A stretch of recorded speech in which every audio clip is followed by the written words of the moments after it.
This is BJ Rains with Bronco Nation News, and this is episode 77 of the Talking Grammar podcast. Hey, what's up, everybody? It's Jeff Grammer with the Albuquerque Journal, and as you just heard right there, this is episode 77 of the Talking Grammar podcast. Much appreciated for you watching, listening, however you're consuming this podcast. I'm glad you're here, and much appreciation, too, for BJ Rains, the publisher and founder of the Bronco Nation News, who joins me in this episode in a few minutes. He and I will be talking not only about Wednesday night's big UNM Lobo Boise State matchup in the pit, which is a big one for the Mountain West Conference, obviously for both teams, but for the conference as well. And we also have a long discussion about the reporters around this league and just sort of what our roles are. Our interaction on social media certainly is very good. Both of us agree it is beneficial, but it also attracts a lot of interesting interactions from fans and certainly criticisms from fans from certain fan bases. BJ has been the target of a lot of criticism for his recent power rankings that Lobo fans and Utah State Aggie fans in particular didn't like. And we talk a little bit about that, our roles as journalists, our roles in covering these teams, and just kind of the league in general. BJ's a good guy. He's a pro. He's in a different role than I am. I still work at a newspaper, far more traditional role as covering the Lobos as he is in. He worked for 9 years at a newspaper and then went out on his own and created his own business covering college athletics, which is tough. It's a tough kind of space to carve out your own niche, and he's been doing it, and he's a guy I've leaned on quite a bit in what I do to try and get better at what I'm doing. So I think our conversation is one that most people find interesting, just in terms of what our roles are and what we see our roles are, or see our roles as rather, but also the basketball talk. This is about basketball, and it is college basketball season, and a very interesting college basketball season for the Mountain West Conference in particular. Before I get to that, I did want to share one former Lobo basketball player had a story that I did a really short a Talking Grammar quick hit is what I called it, video just last Friday night. Last week, Emmanuel Quach had a stat line that, just like I say in the video I'm going to share here, just put a smile on my face. Without further ado, I just want to share that video with you here right now. He has played since then. I did not have a great stat line, but I want to share that video with you about 4-year UNM Lobo, former UNM Lobo, Emmanuel Quach. Hey, what's up, everybody? It's Jeff Grammer with the Albuquerque Journal, and I came across a box score the other night that put a smile on my face. Emmanuel Quach, former Lobo basketball player that I covered for 4 years while he was in Albuquerque, had an injury-plagued college career at UNM, broke his leg 2 years ago against Utah State, season-ending injury. Rehabs all off-season, misses the first month or so of the season last year, plays 1 minute and 49 seconds, and then tears his patellar tendon in pregame warm-ups against Fresno State, another season-ending injury. Earns his college degree, transfers to Detroit Mercy, misses the first dozen or so games because of injury again. In 140 college games that he's been a part of, he's had 87 did not plays. He only scored double figures once in his career before Thursday night. It was 11 points, one time. Thursday night, he goes off for 27 points for Detroit in a game against Milwaukee, hits 7 3-pointers, grabs 8 rebounds. E-Man, congratulations. Good luck on the rest of your season. All right, so there you go. There was my just kind of quick hit. I wanted to share that story about Emmanuel Quach because he has had a long college basketball career that certainly didn't turn out on the court the way he had hoped because of all those injuries. So I wanted to share that with you. Not really anything else to talk about other than all the coverage in the Albuquerque Journal is in both print and online has been really Lobo heavy lately. You probably have been following most of it. They're 5-game win streak right now, all 5 games by double digits. That's why they've jumped up in not only the AP poll, they're up at 19 this week, but the net rankings, they're up to 15 as of Monday. When I'm recording this, they're up at the top 20 in KenPom. They are the number 1 rated team in the Mountain West in all the computer metrics at this point, or most of the computer metrics at this point.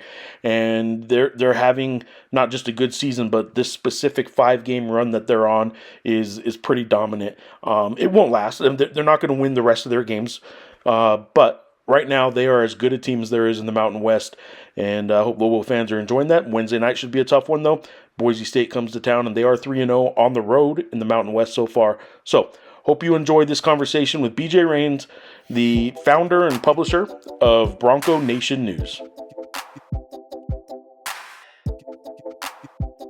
BJ Rains, thank you for joining me on the Talking Grammar podcast. I've been on your show a little bit. You are a guy that I have actually leaned on a little bit as we're trying to do some of this new stuff. You're in a whole new world of journalism. You're in a unique situation. I'm sort of in the old guard trying to transition, and it's just sort of two unique kind of worlds that we're in. I'm in sort of a dying one. You're in a fledgling trying to start up and survive in this journalism world kind of space. I want to start by asking you to tell people what you're doing and why it's, as I just set up, sort of unique to the old traditional newspaper or TV guy kind of gig.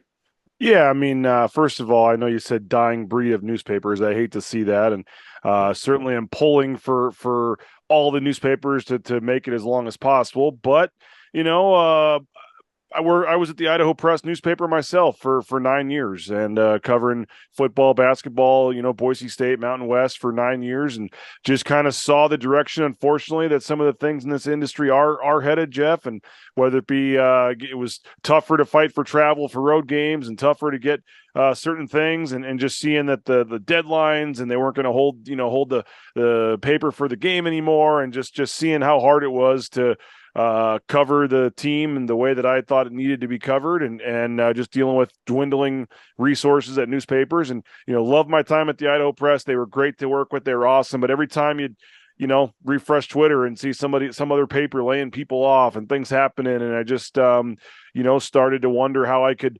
monetize it, best monetize that and myself and the brand that I had kind of built here in Boise. And so I decided to go out on my own, and there was a fan blog called Bronco Nation News, and I actually purchased the channels and the name from a guy that had started it back when Kellen Moore was getting going with Boise State. And so I had a following on Facebook, following on Twitter and Instagram that I was able to start with, made it a little easier to monetize that and go to advertisers and stuff and say, hey, I'm starting this, and I already have 100,000 following on social media. Not, I just started a Facebook page and I have 5, so it was a little easier to market it that way. But I rebranded it, new logo, new website, new everything. And it, much probably to the disagreement of New Mexico Lobo fans and Utah State fans, it is I try to treat it as a neutral media site. I get credentialed just like the rest of the media.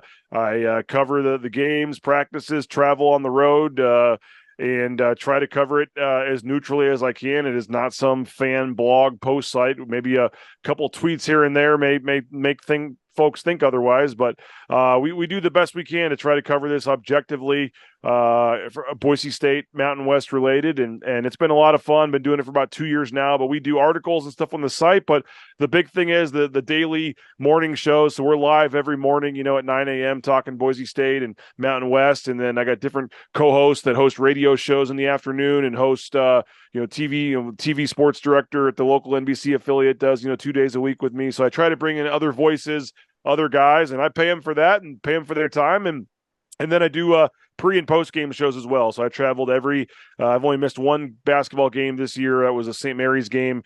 Boise State football was in the Mountain West Championship the next day, and I couldn't be in 2 places at once, but went to Clemson, went to Orlando for their tournament. And so I've been to all the conference games, obviously, and we do pre-game shows, post-game shows, and we'll get Leon Rice and players on the post-game show. We get the radio color guy, Abe Jackson, a former player, comes on the pre-game show. And so just trying to, with the new smart TVs and putting stuff on YouTube and Facebook and Twitter, and being able to kind of do these kind of live shows.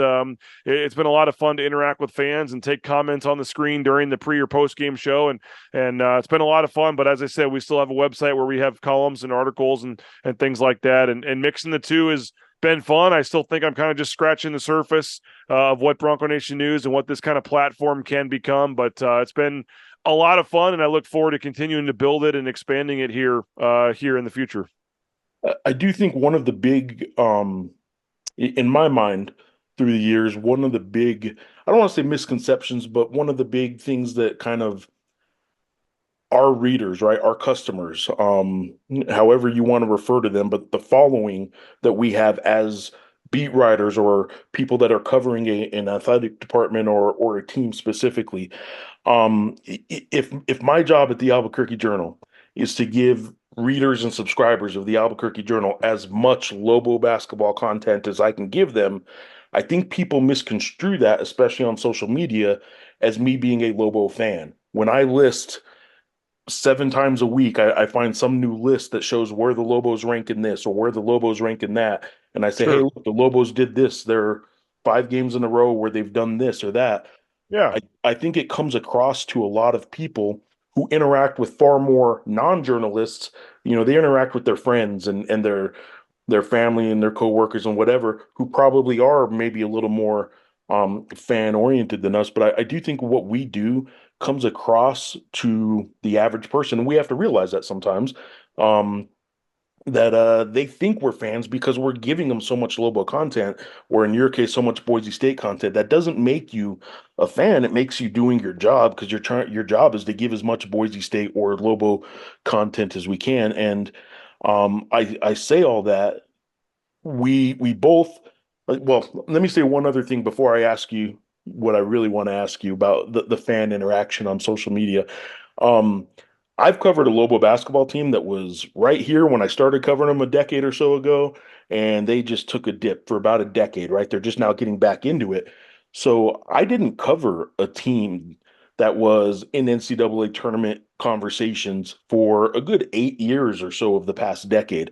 They kind of got back into that conversation last year. So when I'm doing those lists or I'm saying this about the Lobos or that about the Lobos, it doesn't ever come across as, oh well, he's making a case for the Lobos should be in the tournament or this or that. I think in your case, Boise State's been good. I think Mark Ziegler gets accused sometimes of maybe being a homer.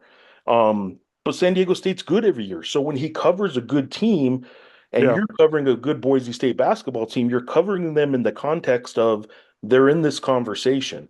So when you constantly cover them in the context of NCAA tournament conversation, Sure. I think people construe that as you're making a case for that when it's Yeah. just the reality of of what they're doing.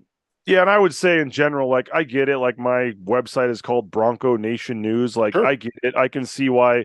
And I don't, to be honest with you, I don't even love the name. I didn't love the name when I started. I thought it sounded a little too homerish. But honestly, like I said, I bought it from a guy that already had it. And when I thought about it, I said it's already got a little bit of brand awareness out there Yeah. in Boise. I'll just keep the name the same, and it is what it is. But I understand that part of it. And yeah, and I'm not, also like my paying subscribers are Boise State fans. So Right. they're going to want to know more information and more lists about Boise State fans. When I list the quad one victories and Boise State's at the top with 4, that's a fact. They had the most quad one victories in the league. But Yeah. yet Utah State fans, New Mexico fans want to find ways to, well, what about the quad 3 and 4 losses? And what about this and that? And I get it. It is what it is. And I would respectfully, I guess, fight back a little bit on the homerism, Right. question things that come up, and everyone says, "Oh, you need to be a non-homer like Jeff Grammer and Chris Murray," and I'm like, well, first of all, like I. Jeff Grammer like is way better than me. Chris Murray, like all these guys, like have you been covering the league for longer than I have? Like I don't. There was never. I never said I was the self-proclaimed best beat writer in the Mountain West or whatever gets thrown out there. And so I don't. I don't try to like compete with you, Jeff. Like we're all different. We cover our own teams. Like if somebody says, "Oh, that's the better beat writer," or whatever, like good, like that's great. I could care less about any of that. I just think like and I like you said, you're doing some of the video stuff I'm doing. There's a lot of the stuff you do with the emptying the notebook and a lot of the coverage and things that you and Mark do, and I love how Chris Murray does a lot of the lists and things. Like I try to steal some of that stuff too. So we all, I Of think, look course. at each other and do stuff. I think sometimes opinions on Twitter get taken the wrong way or blown out of proportion. I think that I don't know if it's just this year how competitive the Mountain West is. Every team fans think they're the best team in the league, and so when you say something that when your power rankings has a one team higher than another, all of a sudden you're a huge blatant homer. And when I made the list last week, I'll just say it, like, I stand by what I said. If you would have the Boise State at the time, I put them number one in the power rankings, and a lot of other teams fans had some fun with that. And but first of all, I'm glad at the time, Boise State was the only undefeated road team in the league at 3-0. They were, tied for first place in the loss column. They were the only team out of the top six that had a road victory at one of the other top six teams. And they were also undefeated against the top six. And then, oh, by the way, you look at the metrics, they had the most quad one wins in the league. Some of the Ken Palm net rankings didn't have them first, and I get it. But I guess what I'm saying is I totally see where they're coming from. But I thought I thought I could easily make a case of why I had Boise State first. I was not some just, I covered Boise State. I'm going to do this and put Boise State first and say, ha, ha, ha. Now, I do get a little bit of kick out of it, Jeff. Like, I'm not to say I'm a complete troll, but like in my rankings the other day, I almost put Boise State higher than them just to see how, just to sit back and grab some popcorn and see what people would say. And I said, you know what? It's not worth it. Utah State it was higher. New Mexico was higher. The data changes. That's the thing. Everyone's like, oh, this just proves you're wrong. It's like, no, I feel pretty good. I still stand by when I made the rankings when I did. I could easily defend it. Nothing against New Mexico, nothing against Utah State, but I wanted to see a little more away from home from both of those teams. They both had a lot of very nice home victories. The metrics were very nice, and I just wanted to see a little more. And then I watched every second of their game against San Jose State, and I was super impressed. And I said, okay, you're doing this on the road where I saw Boise State almost lose. Like, I'm gonna move you up. Utah State, I watched them come into Boise. I watched them in person, saw the game. The data changes, the games change. I still stand by the list and the ranking a week ago. Should New Mexico and Utah State maybe have been a little bit higher? Probably so. And I corrected that in the next ranking after I saw them. So I don't say take offense to it, but I do would fight back a little bit in terms of this blatant homerism that some of the folks are on there. And I do some of the fans that just, I went to Kansas. I consider myself a Kansas alumni, and I watch the Kansas games, but never in a million years would I go search out the Iowa State beat writer or the Kansas State beat writer to bring up things and to contradict their tweets and all this kind of stuff. So I don't know what it is about this league, and I guess it's just because the league is so great and there is so much. Which of the four are going to get in this year, and who is it going to be, and which team's better than which? And I don't, I guess fans just really want to defend their team this year, and that's fine. But I love going to the Pit. It's maybe my favorite road venue to go to. I love Richard Pitino. He's one of maybe my favorite coach in the Mountain West to talk to. And I'm not just saying that, because I'm on with you. I've put that out on social media. I like talking to Nico Medved. I like, going to Fort Collins and covering Colorado State games. And I love the students in Logan. I think that's one of the best atmospheres in the conference when their student section is full and rocking. So I don't think any of it has to do with, me being a homer towards Boise State. I understand why fans think that, and it's fine. It is what it is. Most of it gives me a chuckle. I don't know about you, Jeff, but it takes a lot for me to block somebody because I don't like giving them the satisfaction that they won by blocking. So a lot of times I just let it go. And I know I'm rambling here, but I guess I'll just say, like, I don't know if heart's the right word, but my conscience, I know, like, are there a couple tweets or stats or facts that are slanted a little bit towards Boise State? Well, sure, I'm reaching out to Boise State fans, but to be just some blatant most homerism reporter in the Mountain West, whatever, I just kind of chuckle. It is what it is. I don't think that's the case. I mean, ask Leon Rice. He's gotten mad at me plenty of times for questions and things. Ask Max Rice. I was tweeting this morning about how his shooting has been not very good this year. Like, so it is what it is. I mostly enjoy it. There's a couple of guys, New Mexico and Utah State, that just the same two or three guys love continuing to poke at you and prod at you. And after a while, I mean, I got a wife and kids and a family, and it does kind of bug you a little bit, but It is what it is. It's part of the job. And if New Mexico fans feel that way, it is what it is. Well, you mentioned not blocking, and I don't block people either. And that's one thing I'll give, our peer, Mark Ziegler, some credit for, and some, I disagree with, because I agree with you that I don't like blocking people. The interaction on social media is more beneficial to me, I think, than not. So I'd rather keep all the interaction out there as I can. Yeah.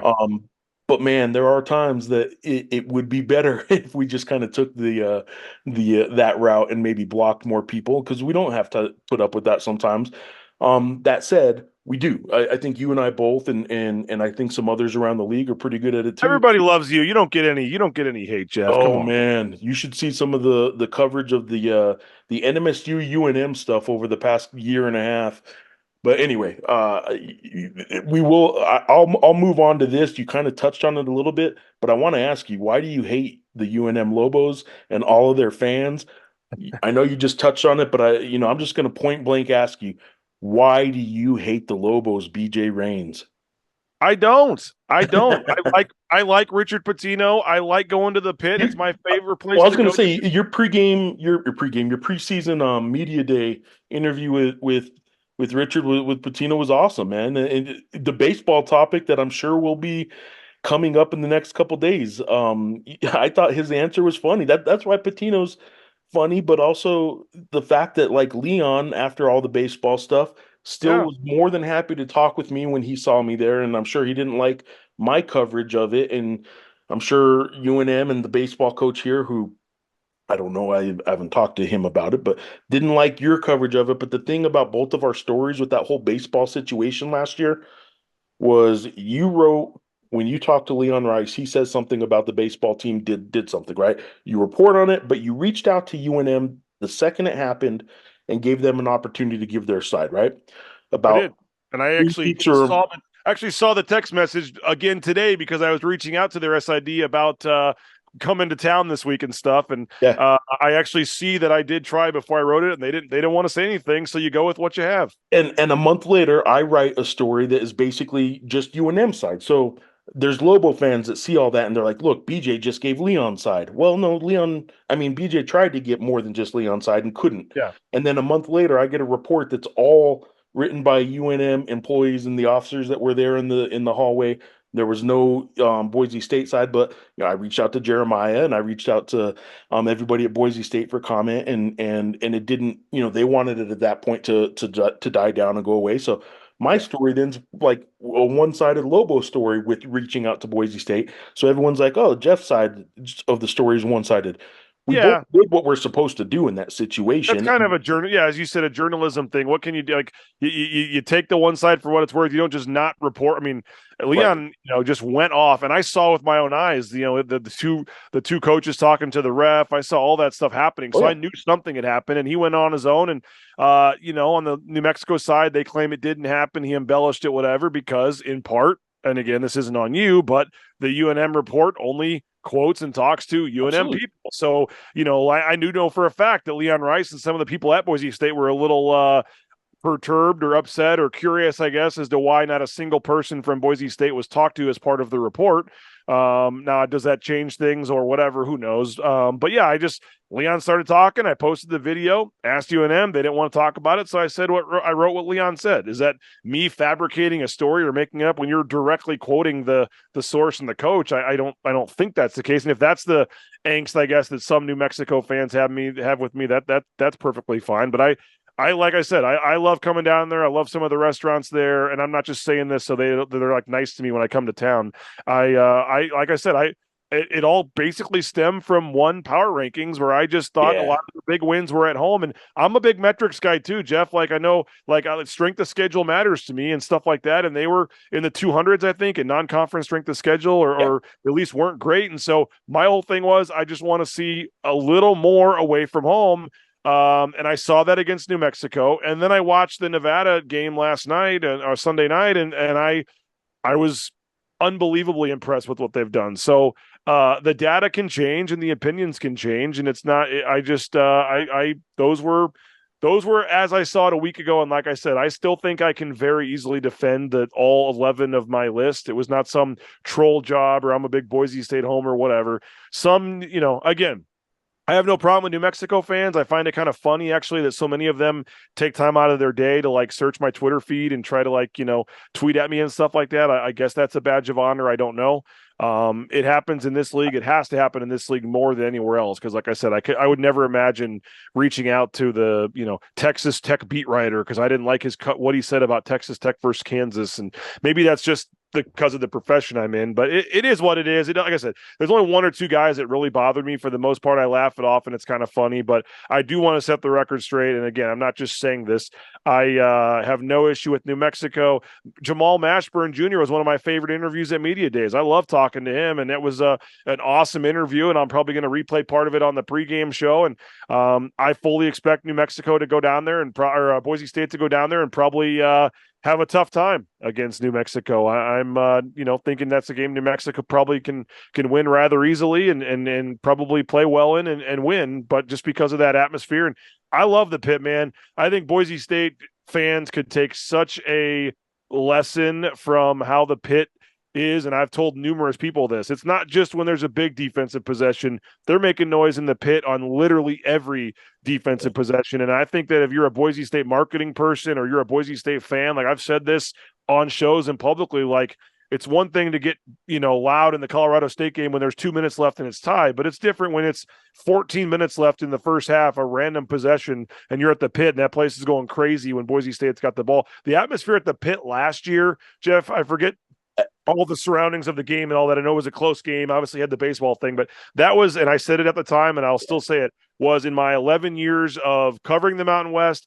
And before that, again, I went to Kansas and I've been at Allen Fieldhouse and I've been to Austin, Texas and K-State and all the Big 12 venues as well from my time as a student reporter there. That was, if not number one, it was number 2 or 3 all-time loudest venues at the Pit. And I thought it was awesome. I thought it was awesome and great. And like I said, I have, other than the fact that you got to change planes, you can't go directly from Boise to Albuquerque. I have zero issues with going to Albuquerque. I enjoy it. I've been there a couple of times for football during the balloon festival and have been able to go and see that and stuff. So I'm excited to go down there and see the atmosphere again. I've been trying to convince some of the other media members that, have never been down there, and some of the boosters that have talked about going, like, you got to get to the Pit. It is at a awesome. minimum, it's a bucket list sort of thing, right? Yes, it's awesome. So I guess in closing on this part of it, just I don't purposely put out tweets or whatever to rip on New Mexico. I don't dislike New Mexico. I guess I can apologize to New Mexico fans that think differently. I do think Twitter, Jeff, it is easy to kind of get the wrong opinion of somebody. I'm just going to be honest about that. Like I have plenty of people that you see him on Twitter or whatever, and then you meet him and you're like, oh, that guy's actually a pretty cool guy. And yeah, I'm not saying I'm a pretty cool guy, but I will say, I think that a couple tweets come off in the heat of the moment, whatever, and Utah State fans, New Mexico fans, even some Colorado State fans got on me a year or two ago when I didn't really understand why they stormed the court when they beat Boise State to finish in second place in the conference. And they still bring that up to me. It is what it is. I get it. It's fine. But like I said, I have nothing against any fan base in this league. I think it's an awesome league, great road venues. And if it comes off wrong, I apologize. But I do have to tend, if something can be slided 51-49, I'm going to tend the 51 side towards my audience and my readers and my subscribers. Yeah. So, and again, I get it. I try to be as neutral as I can, but my site is called Bronco Nation News. So it's not, probably is a little different than it was back when I was at the newspaper or whatever. I'm just, it is a little different business model.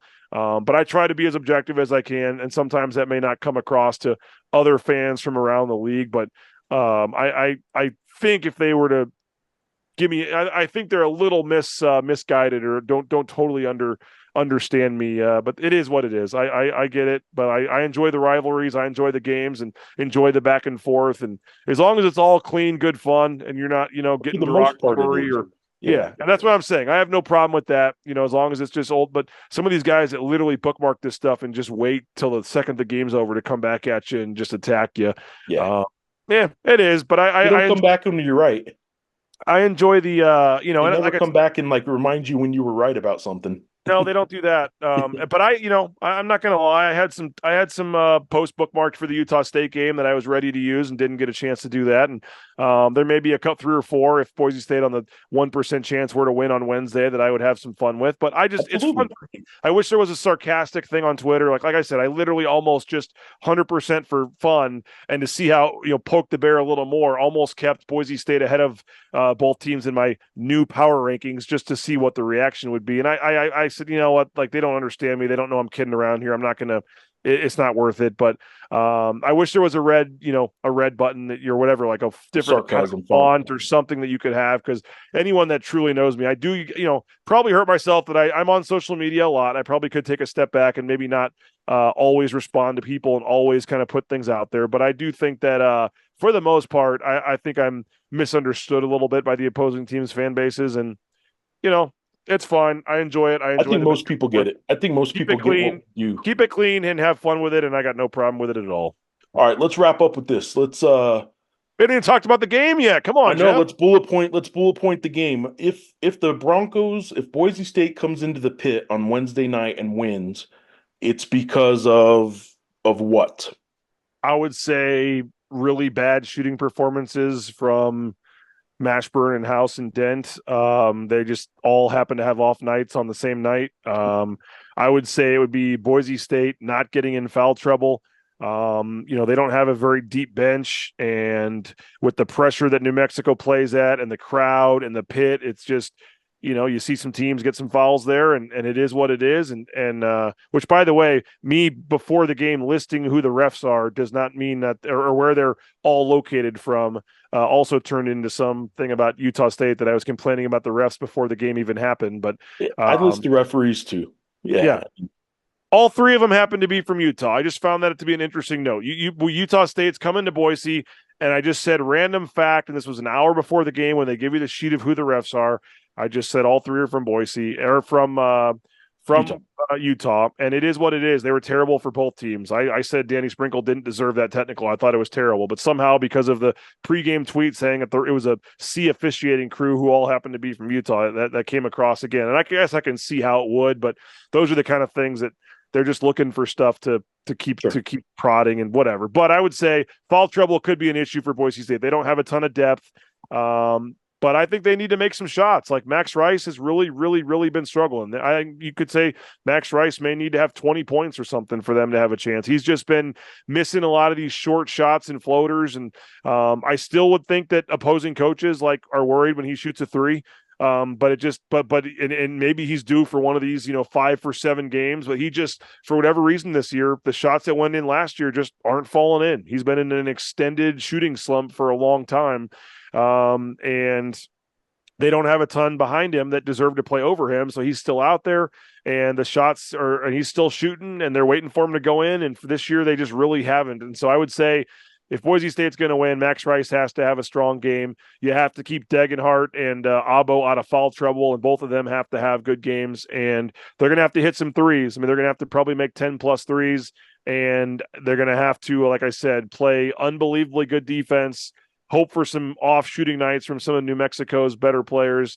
And I would say rebounding. In some of their games where they've lost, they've gotten just beat up really badly on the boards. They have to either win the glass or be close to even on the glass to have any real chance. If they go get out rebounded by 15, they're not winning this game. I think too, between the way Omar's been playing, Omar at his best this year has been one of the bigger surprises to me. Omar Stanley, that is. And I think between him and Tyson, I want to see UNM's two big men are good defenders, Nelly Jr. Joseph and JT Toppin, the freshman.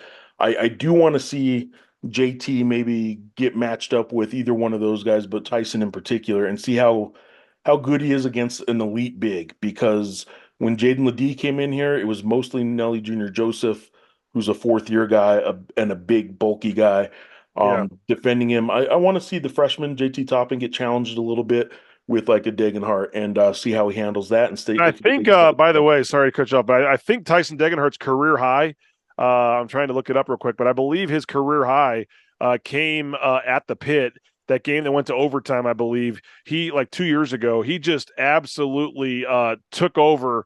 I want to say that was his freshman year, maybe, or maybe it was. I'm trying to remember if it ended up being last year because that game was crazy last year. But he had, I believe, his career high is still at the pit. I don't know if you have it 20, up now. yeah. Here it is. It was last year, 28 points. He was 12 of 20 shooting. He only had 4 rebounds. So really bad That game. was last year, though. but yeah, that was last year in the Okay. overtime loss. That's his career. That's his career high, 28 points, and he kind of in the second half just took over there. And Boise State, if I remember right, like really had no business winning that game and had a chance there towards the end. And he hit a huge shot, and then they did a inbounds play with 2 seconds left where yeah. he hit the 3-pointer to tie the game. And so maybe he has another huge 28-point game. But I would say, and this is kind of cliche, but on the road, you got to rebound and they can't turn the ball over. And they're really going to try to, as we talking to Leon Rice today, limit the explosive plays that really gets the crowd going for New Mexico and some of just the back-breaking threes. And, it's going to be a big challenge for them. I don't think anybody that watched Boise State on Saturday and then watched New Mexico on Sunday expect this to be a super close game. And I don't, to be completely honest with you. I think this is just going to be a tough one for them. But as I said, they're 3-0 on the road in conference play, and albeit two of the non top six venues. But I think that they got to go steal one somewhere. They have a really tough schedule, Jeff. I mean, they're home to Air Force after this, but then they're at Colorado State, at Utah State next week, back to back. And so, I mean, they got a chance to really lose, 3 of these next 4 games, and then they have an easier stretch before New Mexico comes in at the end of the season in Boise. But this middle 2.5-week stretch they're in right now is not good, and they got a chance to lose some games here. And so they're hoping to. I mean, they would never tell you this, but I think if they could pick off one of these 3 to kind of make up for the Utah State loss, they'd feel okay. I don't know if it's going to be Wednesday, though. I think that Colorado State might be their best chance of the 3. But it's going to be a tough one for them, and they know that. And those guards and the 2 big guys, too, coming in, doing what they're doing, it's going to be super challenging for Boise State. But, they have traditionally played pretty well on the road and in Mountain West play, and in particular this year 3-0 in league play, like I said. And again, New Mexico fans don't want to hear this, and maybe now that you're in conference play, it doesn't matter as much, but they did really challenge themselves in the non-conference season. So this may not be quite as daunting as of a road game as some others, and that's why I was giving them the benefit of the doubt over a team that maybe didn't. They played at Clemson, they played St. Mary's, Washington State they played Butler, they played Virginia Tech, they played VCU. I mean, they played a lot of games, and so these road environments or just these good physical, guard-led teams like this, or teams that have great players, I don't think phases them maybe as much as it would. Now, is that going to mean they're going to keep the score within 10? I don't know, but I don't think they're going down to the pit thinking they have no chance to win. Well, I think too with the strength of schedule part, the Lobos sort of knew all along that they had to make their resume, they had to make their case and build their case in league play. They knew that was going to be it if they can get through non-conference without any hiccups, and they did. They did lose at St. Mary's without Jalen House. But other than that, they won every other non-conference game. And you know what? And this may be an off-season story, Jeff, like a media day type story, but like there's 2 ways to build a schedule. The way Utah State and New Mexico did it, and it certainly paid off for them. I'm not even down. I'm not even like using that as a negative towards New Mexico. Like, kudos to New Mexico. You to help yourself in the metrics when you play those teams, you have to beat them by 30 and 40. And New Mexico and Utah State and Nevada, even, like, they did that. Like, so kudos. Your value once league play starts, your value is your net, right? Like whatever you can make your net be, however you got there. And in that regard, I was going to say, in that regard, New Mexico did what they were supposed to. Utah State did what they were supposed to. And Boise State over-challenged. I wouldn't say over-challenged because they're probably they more. They could have just won 1 or 2 more of those. They would have. But the problem for Boise State is they didn't get any credit for playing that hard schedule. And they opened in the net like at 130. Yeah. And they started like really, and so they've been trying to fight an uphill battle ever since. And the other issue has been a couple of these games. The San Diego State game, they were up 8 with a minute left and couldn't close that one. Couldn't keep the margin. They were up, by 16 against Fresno and ended up only winning that by 4. So some of these games where the margin of victory, which I know technically margin of victory, isn't in there, but your efficiency and all that stuff, like the more you win by, it helps your rankings. Margin of victories helped the Lobos all year. So yes, I know it's got to be. Couple of those conference games here for Boise State, they had a chance to widen it and their numbers would look a little better, and they were not able to finish the game on the right. I mean, they won the game, but they didn't win the game by enough to make it matter. I mean, like I said, they were up 8 on San Diego State. If they could have won that by 10 or 12 or even 8, that'd be great. They only win by one, and it because of a couple fluky threes, and they didn't even change one spot in the net ranking when they beat San Diego State, just because they were supposed to win by one and they did. So, I'm not like, it's not a negative towards New Mexico. They did a great job with their schedule. It's paid off for them. If you can win those I'll say games, what New Mexico's schedule did is it left them no wiggle room, whereas a Boise State and a San Diego State do have a little bit of wiggle room in league play, but maybe. there's no wiggle room for New Mexico to have a bad loss at this Eh, point. maybe. I mean, Boise State's already got 6 losses. I mean, they don't have much wiggle room. You're not going to take too many mid-major teams with 10 or 11 losses to get That into might the be true, yeah. so Fair. they losing 4 non-conference games, regardless of who they played, isn't necessarily great when the Mountain West is as hard as it is. But I mean, it's certainly helping Boise State that New Mexico did what they did, because they get a quad one game now, and these teams get quad one games pretty much every other game. So it's very interesting how the league decided to schedule. I don't know what you've been hearing, but I think it's time to go to the 20 league games, though, because I Yeah. think and again, Utah State fans, they're getting on me saying this is a excuse and homerism and all this, but like, it is a statistical fact that Utah State has an advantage this year by not having to go to Nevada. And so it is what it is. I get it. Somebody has to play somebody. I know that as evidenced by the TV games, and as evidenced by some of the officiating crews, and as evidenced by some of this, it's obvious that the league and the TV partners did not expect Utah State or Colorado State to be one of the top 3 or 4 teams in the league, and Utah State in particular. And so they do not have to go to Reno, and they only have to play UNLV one time. And so I think that there's no way around it. The league title, first place, the number 1 seed, could end up being decided because a team didn't have to go play the other team when they did. And so I get it. All the road venues are tough. I mean, Wyoming certainly doesn't look like an easy place to go play right now, but guess what? San Diego State, for the 4th time in 8 years, doesn't have to go to Laramie. I mean, you think San Diego State would be feeling good about going to Laramie right now? No chance. So the only way to make it fair, and when it's this close and it's just 2 games, everybody should be playing everybody. True double round robin. And I don't need to see Boise State playing 2 non-Division 1 games, which like half the league did this year. San Diego State had to play 2 non-D1 games. Like, that doesn't benefit anybody. The league is good enough now. And I know I'm rambling, but I think that needs to happen. It needs to happen soon. No, I agree with you. The 20 game schedule, it's time. It would actually help a lot of the teams in the league fill out that non-conference with maybe one decent draw at home where it's a league opponent, as opposed to adding, the Prairie View A&Ms of the world or whatever. You said what Boise State's going to have to do to come into the pit and win. I'm going to throw this at you. The Lobos, playing the way they're playing right now, are going to beat a whole lot of teams if they can continue it. But what they're playing and what their style of play is, and with Jalen House as the head of the snake in particular, with their defensive pressure, is foul trouble themselves. Now, this Lobo team has a lot of depth, but Jalen House in particular can get into foul trouble. He's averaging 4.7. Well, I haven't looked at it today. Going into the Nevada game, he's averaging 4.7 fouls per 40 minutes. And the way he plays and the way he picks up technicals to add one kind of non-necessary foul to his foul count sometimes. When Jalen House gets in foul trouble, this Lobo team loses its energy big time. I think you can make the case that Donovan Dent has become the best player on this team, but there is no question in my mind who the most valuable player is, and it's shown on the court. Last year when he was out 2 games, they lost at Air Force and to Wyoming. Yeah. This year when he was missing, they didn't look right. He gets in foul trouble at Colorado State. They go down.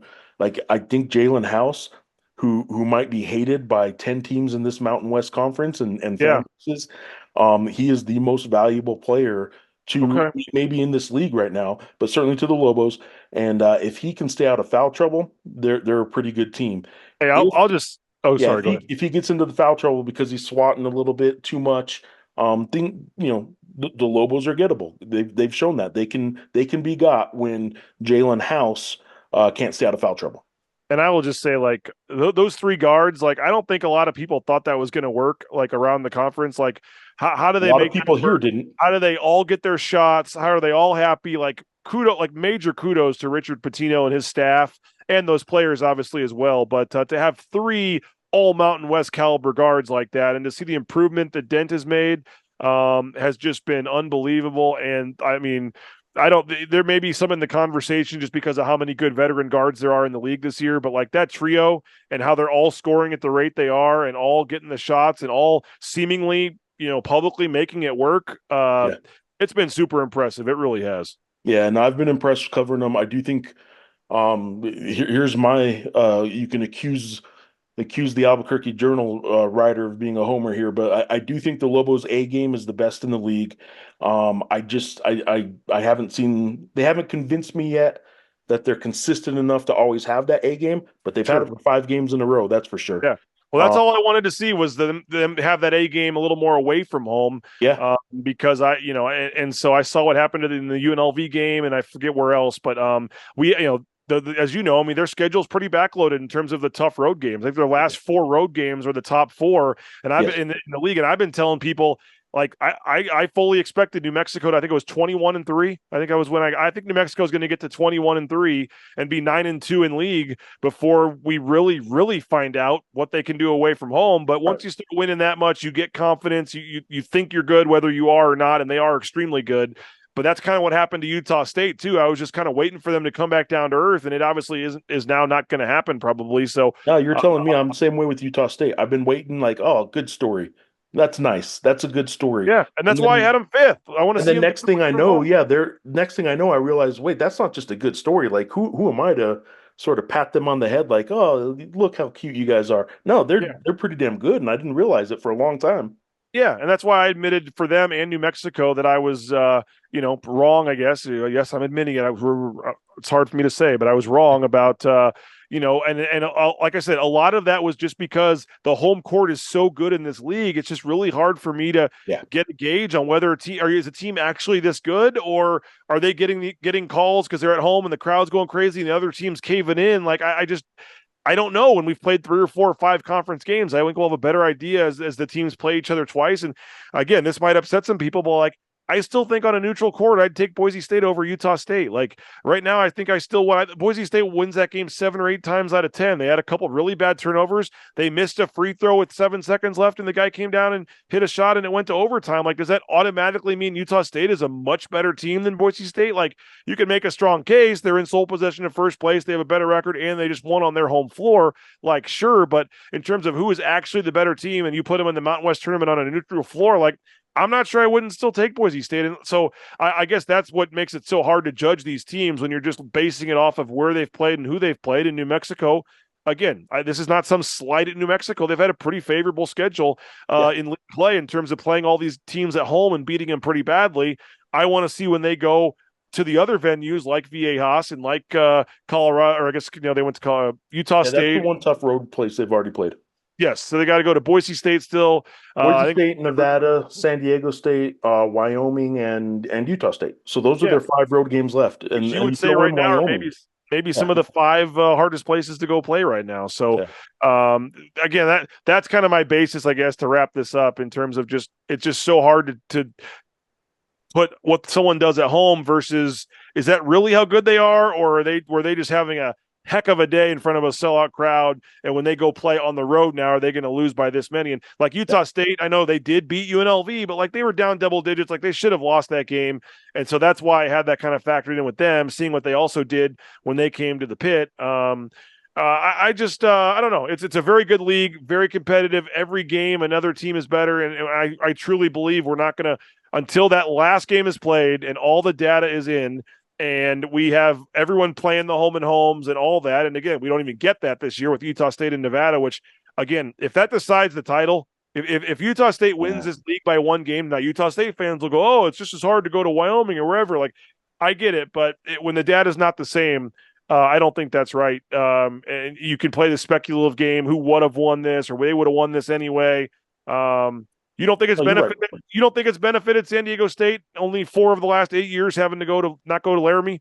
Like, Of I mean, course. there's just, I mean, and that's nothing against away from San Diego State. They may have won 2 or 3 of those, or all 4 of those games, but they may not have. We just don't know because they don't have to. They're not having to do it. And so this year, I certainly think it looks like nice opportunity for them that they're not going to have to go to Laramie. So everybody can say that. Boise State doesn't have to go to UNLV, and maybe that's looking good for Boise State that they're not having to go play at UNLV after they already lost to them at home. Wyoming does not come to Boise. That's their other one game. But I think the conference tournament on neutral courts, maybe we'll finally decide some of this. But I love the passion. I love the energy amongst the fans. It's all in good fun. At least I hope so. For the most part, it certainly is on my side of it. And we're just like, Jeff, we're just like the players or the referees or whatever. Like we may not have a rooting interest, but like I get fired up. I get excited to cover a game at the pit, to cover a game with a sellout crowd in Boise. Like that stuff's exciting for me. And I think if you're a basketball fan, like Wednesday is going to be an awesome game. I wish it was at 7, not 8:30. Yeah. As I've said like 5 times already this year for Boise State games, but it's going to be awesome going there. It's going to be awesome at the end of the year going to Viejas, going to Logan next weekend. Like I love going to these places. I love the passion of Mountain West fans, and like I said, I think it's an awesome league to cover, and I'm hoping they can get the 5-6 teams in, and I hope every team can get and do what they want to do, and that the league is rewarded at the end of the year. I really do. I'll say this too, at all those places, you're going to be doing a pregame and you're going to be doing a postgame.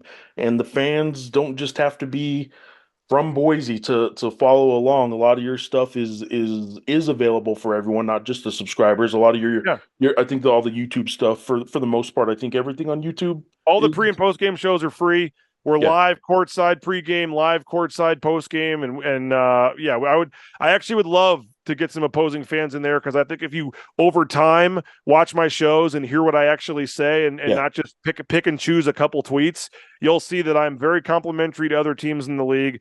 I am not some huge mega Boise State homer, and as I said, ask Boise State fans. Some of them get pissed at me for stuff I say. Like it is what it is. But it's easy to pick and choose a couple tweets, and it's all in good fun. I love the food in Albuquerque. I'm looking forward to getting down there. And if I've had the snake on my show, I've written stories and talked about the relationship with Leon and Snake, and I enjoy coming to Albuquerque. I really do.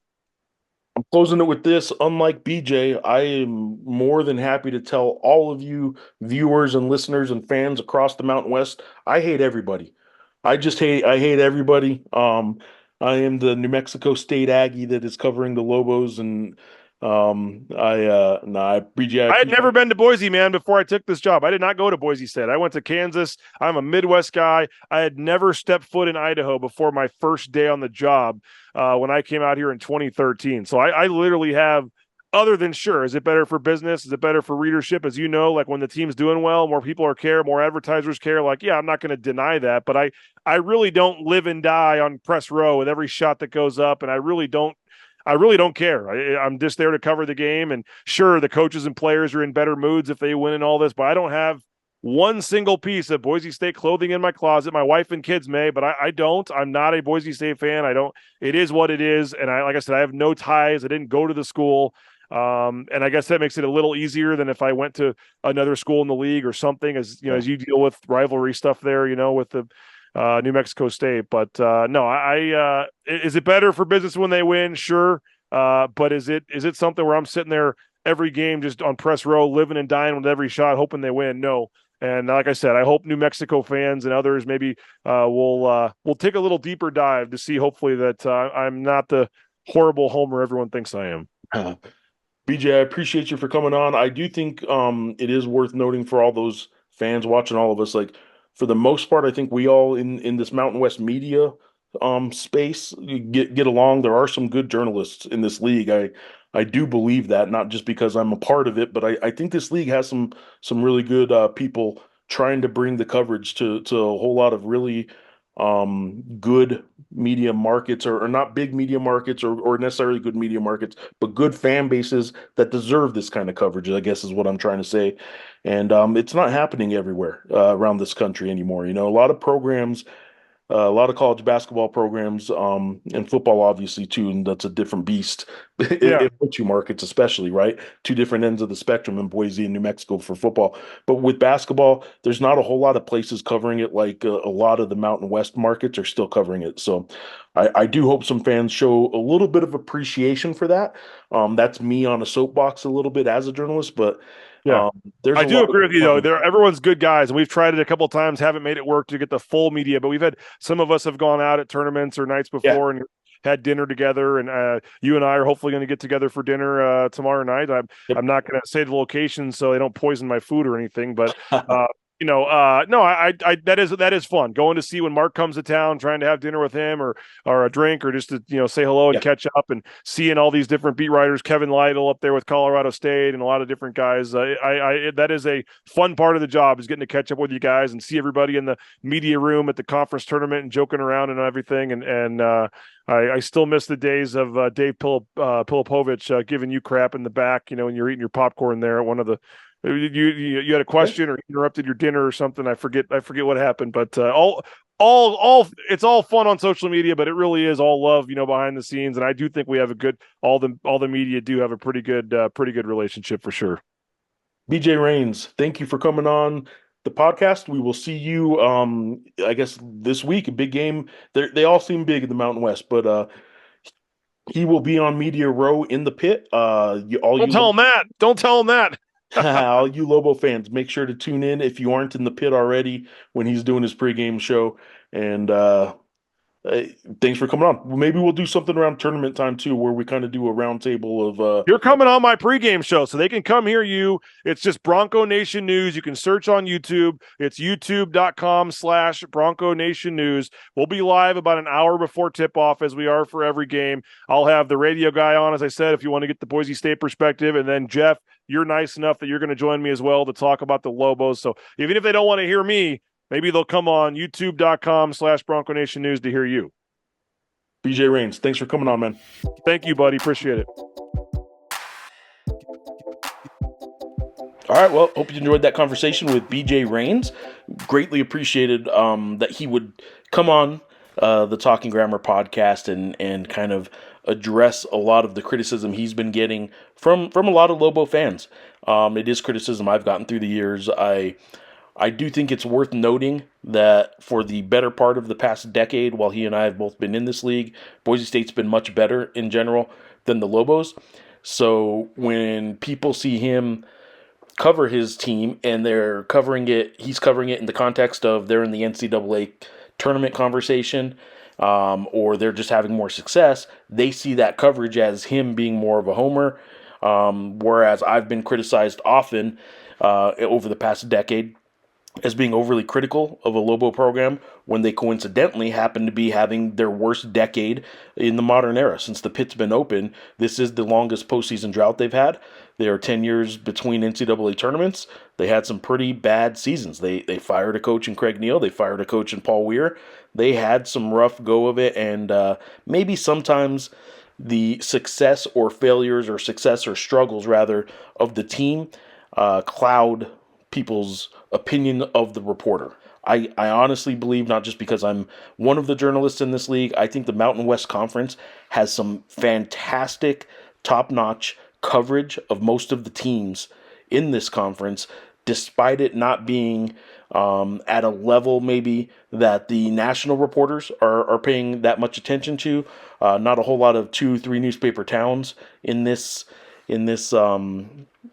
conference anymore. Not a lot of big, huge, major media markets anymore in this conference. And yet, I think the coverage of men's basketball in particular in this league, in this conference, is very good. There are some high quality journalists, so I'm lucky to be a part of that kind of that group, I guess, of the journalists in this conference. Again, thanks to BJ Rains for coming on the show. I do hope Lobo and Boise State fans enjoy Wednesday night's game. It should be a good one in the pit. Last year's was phenomenal. The one of the loudest games I can remember being at was last year's game with Boise State. Again, thanks for watching this episode or listening to this episode of the Talking Grammar podcast. And until next time, talk to you later.